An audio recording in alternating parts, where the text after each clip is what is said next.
স্বাগত দীপ্ত সংবাদে আপনাদের সাথে আছে আমি তানিয়া আফরিন। শুরুতেই জানাবো নিটোল টাটা সংবাদ শিরোনাম। কোটা বিরোধী আন্দোলনে অস্থির বিভিন্ন ক্যাম্পাস, জনদুর্ভোগ সৃষ্টি না করার আহ্বান ওবায়দুল কাদেরের। নরসিংদীতে ট্রেনে কাটা পড়ে 5 তরুণের মৃত্যু, এখনও দুর্ঘটনার কারণ ও পরিচয় জানা যায়নি। এবং 4 দিনের সফরে চীনের উদ্দেশ্যে ঢাকা ছেড়েছেন প্রধানমন্ত্রী, সই হতে পারে 20টি সমঝোতা স্মারক।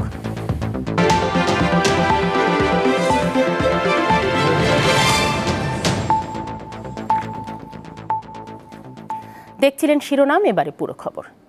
সরকারি চাকরিতে কোটা বাতিলের দাবিতে দেশের বিভিন্ন স্থানে সড়ক ও রেলপথ অবরোধ করে বিক্ষোভ করছে শিক্ষার্থীরা। বরিশাল কুয়াকাটা মহাসড়ক অবরোধ করে বিক্ষোভ করছে বরিশাল বিশ্ববিদ্যালয়ের শিক্ষার্থীরা। রাজশাহী বিশ্ববিদ্যালয় সংলগ্ন মেহেরচণ্ডী ফ্লাইওভারের নিচে রাজশাহী ঢাকা রেল লাইন অবরোধ করে আন্দোলন চলছে। বেলা 11টার দিকে বিশ্ববিদ্যালয়ের বিভিন্ন হলের শিক্ষার্থীরা বিশ্ববিদ্যালয়ের প্যারিস রোডের সামনে জড়ো হয়। পরে রাজশাহী ঢাকা রেল লাইন অবরোধ করে আন্দোলন শুরু করেন তারা। একই দাবিতে সকালে নোয়াখালী প্রেস ক্লাবের সামনে বিক্ষোভ মিছিল বের হয়। কোটা বাতিলের দাবিতে যশোরে সড়ক অবরোধ করে বিক্ষোভ করেছে যশোর বিজ্ঞান ও প্রযুক্তি বিশ্ববিদ্যালয় এবং সরকারি MM কলেজের শিক্ষার্থীরা। দুপুর 12টার দিকে শহরের পালবাড়ি ভাস্কর্যের মোড়ে অবস্থান নিয়ে যশোর ঝিনাইদহ সড়ক অবরোধ করে রাখে তারা। এ সময় ওই এলাকাসহ শহরে তীব্র যানজটের সৃষ্টি হয়। পরে পরিস্থিতি নিয়ন্ত্রণে আনে পুলিশ।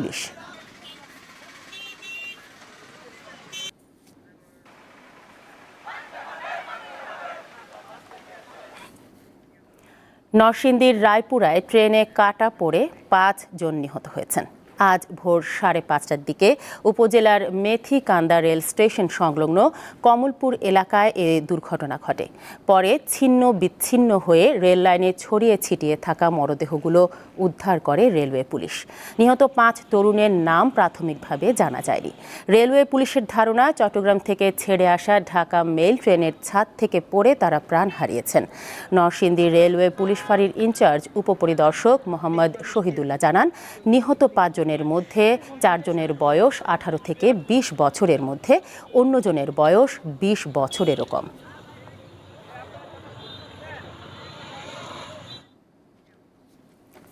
এদিকে সংযুক্ত আরব আমিরাতে দুবাইতে সড়ক দুর্ঘটনায় 5 বাংলাদেশি নিহত হয়েছেন।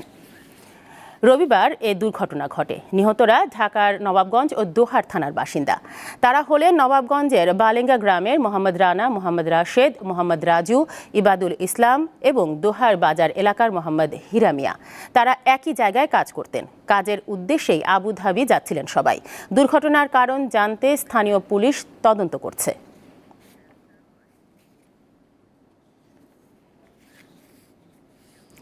4 দিনের সফরে চীনের উদ্দেশ্যে ঢাকা ছেড়েছেন প্রধানমন্ত্রী শেখ হাসিনা। বেলা 11:10 বাংলাদেশ বিমানের বিশেষ ফ্লাইটে সফর সঙ্গীদের নিয়ে ঢাকার হজরত শাহজালাল আন্তর্জাতিক বিমানবন্দর ছাড়েন তিনি। চীনের স্থানীয় সময় সন্ধ্যা 6টায় বেইজিং আন্তর্জাতিক বিমানবন্দরে অবতরণ করবেন শেখ হাসিনা। বাণিজ্যিক এ সফরে অবকাঠামো, যোগাযোগ, জ্বালানি চুক্তি ছাড়াও দ্বিপাক্ষিক কূটনীতিক সম্পর্কে নতুন মাত্রা যুক্ত হওয়ার সম্ভাবনা দেখছেন সংশ্লিষ্টরা। 5 বছর পর বন্ধুরাষ্ট্র চীনের রাজধানী বেইজিংয়ের উদ্দেশ্যে রওনা দিয়েছেন প্রধানমন্ত্রী শেখ হাসিনা। এই সফরে চূড়ান্ত হয়েছে 10টি চুক্তি ও সমঝোতা স্মারকের প্রস্তুতি। সকাল 11টায় প্রধানমন্ত্রী শেখ হাসিনা ঢাকা ত্যাগ করেন। আর প্রধানমন্ত্রীর এই সফরকে ঘিরে প্রত্যাশার কথা জানিয়েছেন চীনের স্থানীয় আওয়ামী লীগের নেতাকর্মীরা। প্রধানমন্ত্রীর আগমনে অত্যন্ত আনন্দিত এবং আমরা অধীর আগ্রহে অপেক্ষা করছি। স্টুডেন্ট একটা সংখ্যা আছে যারা বিভিন্ন সময় ভিসা সংক্রান্ত ব্যাপারে তারপর এম্বাসিতে প্রবলেম ফেস করে, এই প্রবলেমগুলো যাতে সবাই একটু দৃষ্টি আকর্ষণ করে। 2 দেশের সরকার প্রধানের আলোচনার মধ্য দিয়ে বাণিজ্যিক সম্পর্ক অনন্য মাত্রায় নিয়ে যাবেন এমন প্রত্যাশা করছেন প্রবাসী বাংলাদেশি ব্যবসায়ীরা। RMB কারেন্সি রিলেটেড যে সুযোগ সুবিধাগুলো সেগুলো আমরা হয়তো এবার শুনতে পাবো। ওনাদের সাথে যে LC সংক্রান্ত যে প্রবলেমগুলো আছে সেগুলো আমাদের আশা করি সলভ হয়ে যাবে। শেখ হাসিনার এবারের চীন সফরের 2 দিনে রাষ্ট্রপতি শি জিনপিং ও প্রধানমন্ত্রী লি কেসিয়ানের সাথে দ্বিপাক্ষিক বৈঠক ছাড়াও গুরুত্বপূর্ণ পার্শ্ব বৈঠক হবার কথা রয়েছে। বঙ্গবন্ধু কন্যার সম্মানে চীনের প্রেসিডেন্ট শি জিনপিং আয়োজিত নৈশভোজে যোগ দেবেন বাংলাদেশ সরকারের প্রতিনিধিরা। বাংলাদেশ ও চীনের মধ্যকার সম্পর্ক বিশ্বাস আর সমতার। আর এই বন্ধুত্বকে নতুন উচ্চতায় নিয়ে যেতে প্রধানমন্ত্রী শেখ হাসিনার 4 দিনের সফর। এই সফরে বাংলাদেশ তার উন্নয়নের অংশীদার গণচীনের কাছে আর্থিক সহায়তা যেমন চাইবে, একই সাথে বাণিজ্য ঘাটতি নিরসনে উভয় দেশ কার্যত ব্যবস্থা নিতে অনেকগুলো সমঝোতা চুক্তি হতে পারে। নাজমুল হোসেন, দীপ্ত সংবাদ, বেইজিং, চীন। আবারও কোটা প্রসঙ্গ। উচ্চ আদালতের রায় না হওয়া পর্যন্ত কোটা আন্দোলনের যৌক্তিকতা নিয়ে প্রশ্ন তুলেছেন আওয়ামী লীগের সাধারণ সম্পাদক ওবায়দুল কাদের।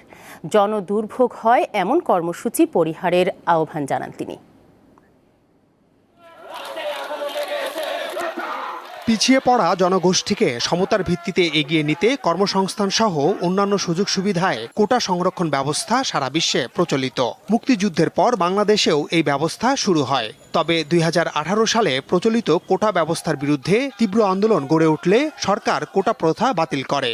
তবে সম্প্রতি সেই সিদ্ধান্তের বিরুদ্ধে রায় দেয় হাইকোর্ট। ফলে সরকারের জারি করা পরিপত্র পুনর্বহাল সহ 4 দফা দাবিতে 1 জুলাই থেকে আবারও আন্দোলন শুরু করে শিক্ষার্থী ও চাকরি প্রত্যাশীরা। কোটা ও পেনশন স্কিম বিরোধী আন্দোলন ও সমসাময়িক ঘটনা নিয়ে সোমবার রাজধানীর ধানমন্ডিতে গণমাধ্যমের সাথে কথা বলেন আওয়ামী লীগ সাধারণ সম্পাদক। প্রশ্ন তোলেন আন্দোলনের যৌক্তিকতা নিয়ে। যে বিষয়টা আদালতের ইখতিয়ারে, সে বিষয়টা নিয়ে কথা বলা, এটা তো বা সমালোচনা করা, তার বিরুদ্ধে প্রতিবাদ করা, এটা তো আইনসিদ্ধ। কোটা বিরোধী জমায়েতের কারণে মানুষ দুর্ভোগে পড়ছে উল্লেখ করে তিনি অভিযোগ করেন এই আন্দোলনে ভর করেছে রাজনীতি।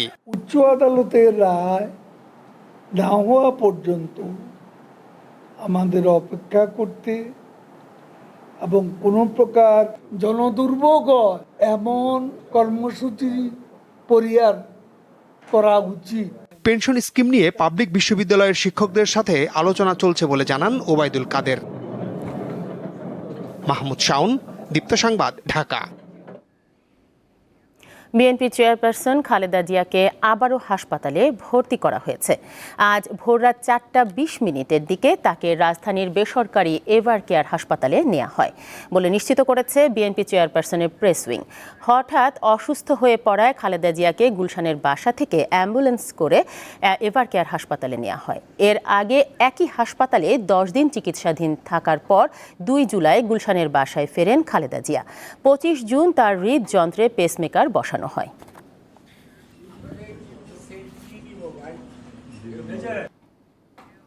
সারা দেশের বন্যা পরিস্থিতির আরও অবনতি হয়েছে। ভারী বৃষ্টি আর পাহাড়ি ঢলে বন্যা কবলিত জেলাগুলোর অবস্থা অপরিবর্তিত রয়েছে। কুড়িগ্রামে ব্রহ্মপুত্র ও দুধকুমারের পানি বিপদসীমার উপরে থাকায় পানিবন্দী হয়ে আছে প্রায় 2 লাখ মানুষ। যমুনার পানি বাড়ায় বগুড়ার 15টি এবং জামালপুরের 23টি ইউনিয়নের মানুষ আছেন দুর্ভোগে। গাইবান্ধায় পানিবন্দী প্রায় 30,000 পরিবার। দুর্ভোগে আছেন লালমনিরহাটের তিস্তা ও ধরলাপাড়ের বাসিন্দারাও। কুড়িগ্রামে 4 দিন ধরে ডুবে আছে বাড়িঘর ও রাস্তাঘাট। ব্রহ্মপুত্র ও দুধকুমার নদীর পানি এখনো বইছে বিপদসীমার উপরে। এতে 6 উপজেলার 2 লাখেরও বেশি মানুষ দুর্ভোগে আছেন। সিলেটে ভারী বৃষ্টি ও উজান থেকে নেমে আসা ঢলে সেখানকার নদ নদীর পানি 5টি পয়েন্টে বিপদসীমার উপর দিয়ে প্রবাহিত হচ্ছে।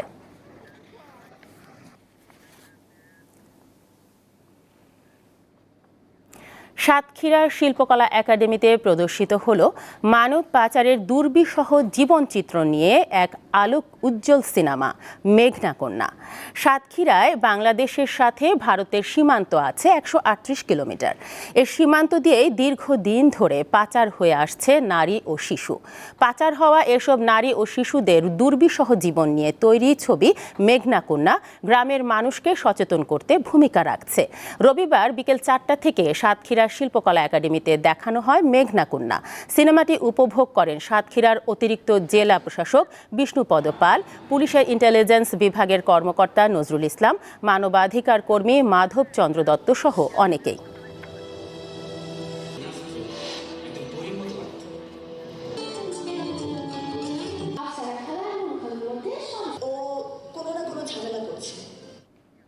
নির্মাণ কাজের শেষ পর্যায়ে সিরাজগঞ্জের বিসিক শিল্প পার্ক। এরপরই শুরু হবে প্লট বরাদ্দের প্রক্রিয়া। উদ্বোধনের অপেক্ষায় থাকা এই প্রকল্প উত্তরাঞ্চলের শিল্প ও অর্থনৈতিক ক্ষেত্রে এক নতুন দিগন্তের সূচনা করবে বলে আশা সংশ্লিষ্টদের। বঙ্গবন্ধু যমুনা বহুমুখী সেতুর পশ্চিম প্রান্তে সিরাজগঞ্জের সদর উপজেলায় গড়ে উঠেছে বিসিক শিল্প পার্ক। প্রায় 400 একর জায়গা জুড়ে নির্মাণ করা হচ্ছে শিল্প পার্কটি। এরই মধ্যে প্রকল্পটির সীমানা প্রাচীর, রাস্তা, ড্রেন, লেক, প্রবেশদ্বার, বিদ্যুৎ ও গ্যাসের লাইন স্থাপন সহ অবকাঠামোগত কাজ প্রায় শেষের পথে। প্রকল্প সংশ্লিষ্টরা জানান, এই শিল্প পার্কে মোট 829টি প্লটে 570টি ক্ষুদ্র, বৃহৎ ও মাঝারি শিল্প প্রতিষ্ঠান গড়ে তোলা হবে। এখন চলছে প্লট বরাদ্দের প্রস্তুতি। শিল্প পার্কটি ঘিরে আগ্রহ দেখাচ্ছে দেশের বড় বড় শিল্প প্রতিষ্ঠানগুলো। জলপথ, নৌপথ, স্থলপথ সকল পথই কিন্তু এখানে সুযোগ রয়েছে। ইতিমধ্যে রেলের সংযোগও হয়ে যাবে। সব মিলিয়ে এইখানে একটি উত্তরবঙ্গের একটি ব্যবসায়িক হাব গড়ে ওঠা সম্ভব বলে আমি মনে করি। নতুন নতুন শিল্প কারখানা গড়ে উঠলে সৃষ্টি হবে শ্রমবাজার। তাই যত দ্রুত সম্ভব কাজ শেষ করার তাগিদ সাধারণ মানুষের। সিরাজগঞ্জবাসীর উন্নত হবে। আমি আশা করি এই ইন্ডাস্ট্রি, এই শিল্প পার্ক হওয়ার সাথে সাথে আমরা ততটাই এগিয়ে যাব। প্রকল্প পরিচালক জানান, চলতি বছরই উদ্বোধন হতে পারে এই শিল্প পার্ক। আমরা আশা করছি যে খুব শিগগিরই আমরা প্লট বরাদ্দের ব্যবস্থাপনার দিকে যাব। এই প্লট বরাদ্দ ব্যবস্থাপনাটা হয়তো আগামী 7 থেকে 14 দিনের মধ্যে শুরু হয়ে যাবে। শিল্প মন্ত্রণালয়ের অধীনে 719 কোটি 21 লাখ টাকা খরচে তৈরি হচ্ছে সিরাজগঞ্জ বিসিক শিল্প পার্ক। দীপ্ত, বার্তা কক্ষ। আন্তর্জাতিক প্রসঙ্গ।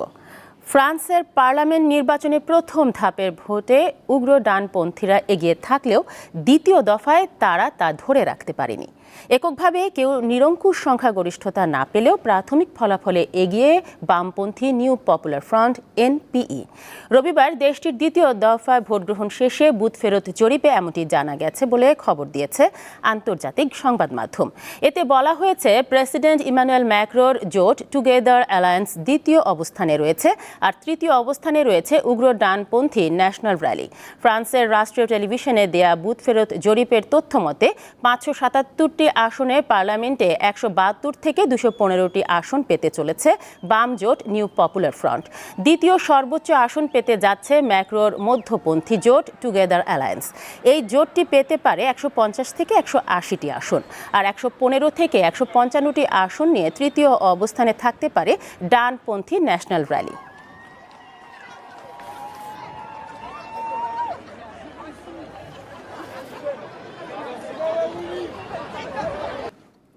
শেষ করব দীপ্ত সংবাদ, তবে যাবার আগে নিটোল টাটা সংবাদ শিরোনামগুলো জানাবো আরও একবার। কোটা বিরোধী আন্দোলনে অস্থির বিভিন্ন ক্যাম্পাস, জনদুর্ভোগ সৃষ্টি না করার আহ্বান ওবায়দুল কাদেরের। নরসিংদীতে ট্রেনে কাটা পড়ে 5 তরুণের মৃত্যু, এখনও দুর্ঘটনার কারণ ও পরিচয় জানা যায়নি। এবং 4 দিনের সফরে চীনের উদ্দেশ্যে ঢাকা ছেড়েছেন প্রধানমন্ত্রী, সই হতে পারে 20টি সমঝোতা স্মারক। এই ছিল এখনকার মতো। আমাদের পরবর্তী সংবাদ বিকেল 5টায়। দর্শক, আরও তথ্য ও বিনোদনের খবর পেতে যুক্ত থাকুন দীপ্ত ডিজিটাল প্ল্যাটফর্মগুলোতে। ধন্যবাদ সবাইকে।